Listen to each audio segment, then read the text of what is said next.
नमस्कार।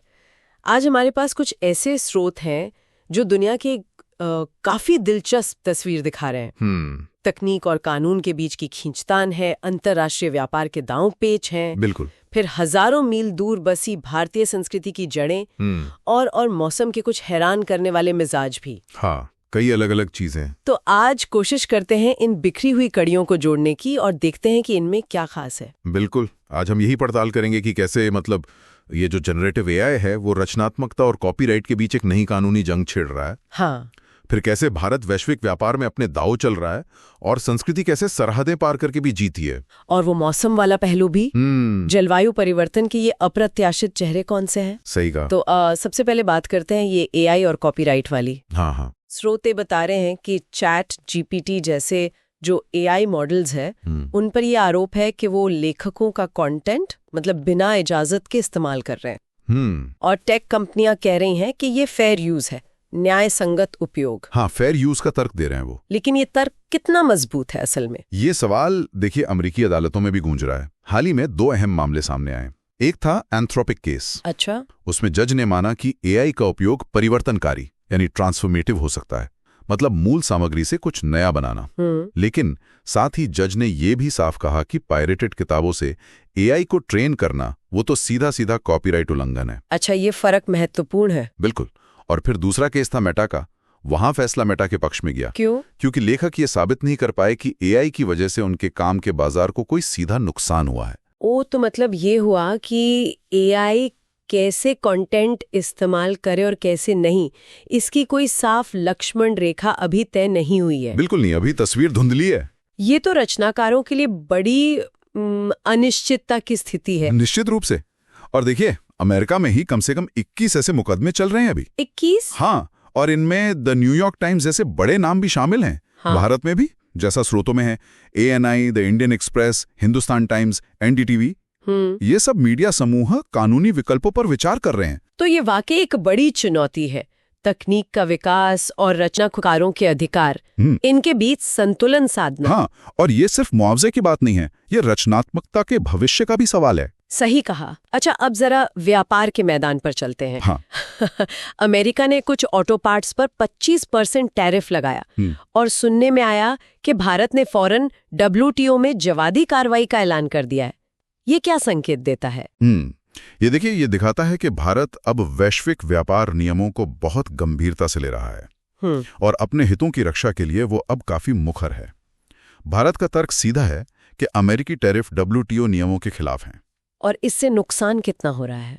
उनका अनुमान है कि भारतीय निर्यातकों पर सालाना करीब $723 मिलियन का अतिरिक्त बोझ पड़ेगा। 723 मिलियन? हाँ, और इसीलिए भारत ने WTO को सूचित किया है कि वो भी जवाबी कार्रवाई करेगा। लगभग 2.9 बिलियन के अमेरिकी सामानों पर बराबरी का शुल्क लगा सकता है। और जैसा कि स्रोतों में जिक्र है, ये कोई अकेली घटना नहीं लगती। नहीं, बिल्कुल नहीं। हाल ही में स्टील और एल्यूमिनियम पर भी ऐसा कुछ हुआ था। सही कहा, कुछ हफ्ते पहले ही। तो ये भारत की एक बदली हुई व्यापार रणनीति को दर्शाता है। मतलब जहां जरूरत हो वहां कड़े कदम उठाने से पीछे नहीं हटना। बिल्कुल। भले इससे व्यापार वार्ताएं थोड़ी जटिल हो जाएं, ये अपने आप में एक बड़ा बदलाव है। अच्छा, इन गंभीर वैश्विक मुद्दों से थोड़ा हटकर कुछ और दिलचस्प खबरें भी हैं, जमीनी और सांस्कृतिक। हाँ। असम में एक नए पेड़ की प्रजाति मिली है, गार्सिनिया कुसुमे। इसके नाम में कुछ खास है शायद। हाँ, ये बहुत दिलचस्प कहानी है। जो खोज करता है जितेंद्र शर्मा, उन्होंने इस पेड़ का नाम अपनी स्वर्गीय माँ कुसुम देवी के सम्मान में रखा है। ये तो बहुत अच्छी बात है। और खास बात ये कि ये उनके परिवार के नाम पर रखा गया चौथा पौधा है। चौथा? हाँ, स्थानीय लोग इसे थोईकोरा कहते हैं।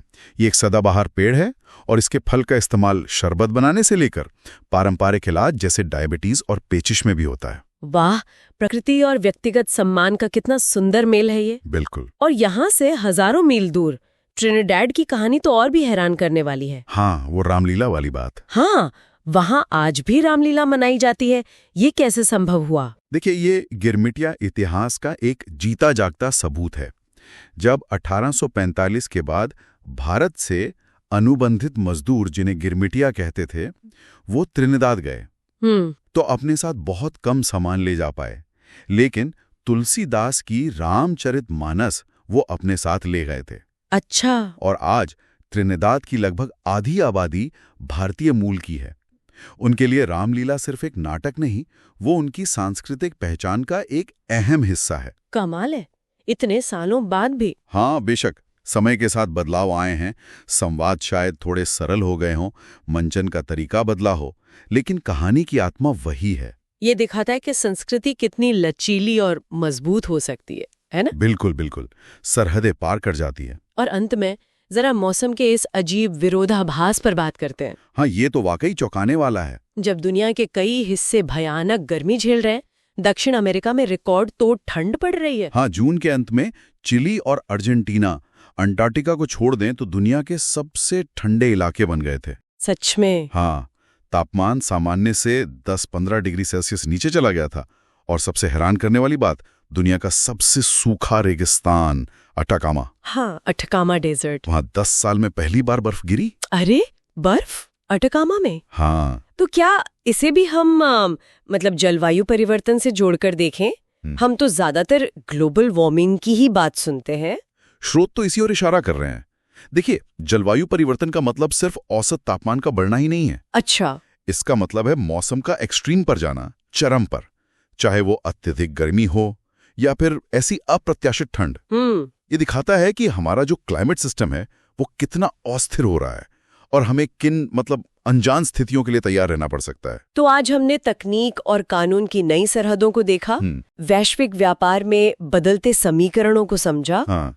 और संस्कृति की वो असीम यात्रा महसूस की। बिल्कुल। और प्रकृति के इस अप्रत्याशित रूप को भी जाना। हाँ, और ये घटनाएं भले ही दुनिया के अलग अलग कोनों में घट रही हो, पर कहीं ना कहीं ये आपस में जुड़ी हुई हैं। सही है। तकनीक कानूनी ढांचे को चुनौती दे रही है, व्यापार वैश्विक रिश्तों को नया आकार दे रहा है, संस्कृति दूरियों को पाट रही है, और पर्यावरण हमें हमारी सीमाओं का एहसास करा रहा है। ये सब मिलकर ही हमारी दुनिया की नई हकीकत बना रहे हैं। और सोचने वाली बात शायद ये है कि इन सारे वैश्विक बदलावों की जो लहरें हैं, चाहे वो एआई की हों या व्यापार युद्ध की या सांस्कृतिक जुड़ाव की या फिर इस चरम मौसम की, हाँ, ये अनजाने में हमारे व्यक्तिगत जीवन को किस तरह छू रही हैं और आने वाले कल को कैसे बदल सकती हैं, जिसके बारे में शायद हमें अभी अंदाजा भी ना हो। बिल्कुल, ये एक गहरा सवाल है सोचने के लिए।